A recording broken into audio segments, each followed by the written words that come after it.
শহরকেন্দ্রিক মানুষ এখন অনেকেই করমচা চেনে না। এটি টক জাতীয় জনপ্রিয় মজাদার ফল। এই ফলটি এশিয়া, আফ্রিকা এবং অস্ট্রেলিয়া মহাদেশে পাওয়া যায়। কেমন আছেন বন্ধুরা? বংরাধুনী রান্নাঘরে ফিরে এলাম আরও একটি নতুন পর্বে। একদম নতুন একটা রেসিপি, বহু পুরনো দিনের রেসিপি নিয়ে আপনাদের কাছে ফিরে এসেছি। আজকের এই রেসিপিটা দেখুন, ভীষণই ভালো একটা রেসিপি। কিভাবে করছি, কি লাগছে, সবটাই আপনাদেরকে পুরো ভিডিওটা দেখতে হবে, না হলে মিস করে যাবে। চলুন তবে দেখে নিই।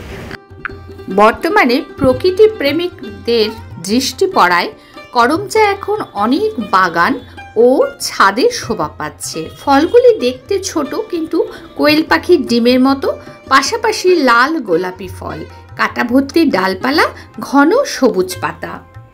করমচাতে কোনো ফ্যাট বা কোলেস্টেরল নেই, তাই ডায়াবেটিস ও হার্টের রোগীদের জন্য এই ফল খুবই উপকারী। ওজন কমাতে সাহায্য করে, ভিটামিন সিতে ভরপুর, খাবারের রুচি আনে, মৌসুমে সর্দি জ্বর নিরাময় সাহায্য করে, দাঁত ও মাড়ির নানা রোগ প্রতিরোধ সাহায্য করে। বন্ধুরা, এই করমচায়ের যে উপকারিতা বলে শেষ হবে না এই ছোট্ট ভিডিওতে।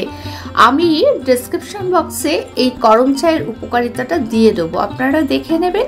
করমচাগুলো দু অর্ধেক করে কেটে ভেতরের বীজটা ফেলে দিতে হবে, না হলে এটা খুব তেতো লাগবে।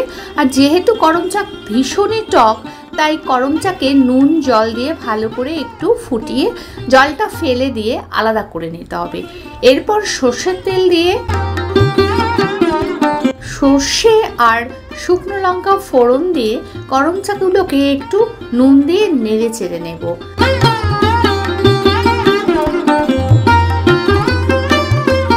ফোড়নটা যখন ভাজা হয়ে গেছে, তখন এবার করমচাগুলো দিয়ে ভালো করে ভেজে নেব। একটু সামান্য পরিমাণে নুন দেব।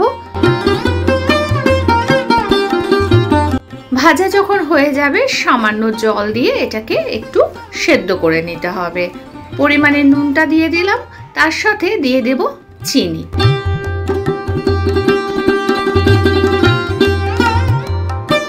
ভিডিওটা ভালো লাগলে প্রচুর শেয়ার, লাইক, সাবস্ক্রাইব করে দেবেন। নতুন বন্ধুরা পাশে থাকা বেল আইকনটি অল ক্লিক করে দেবেন। প্রত্যেক দিন নতুন নোটিফিকেশন পৌঁছে যাবে সবার প্রথম।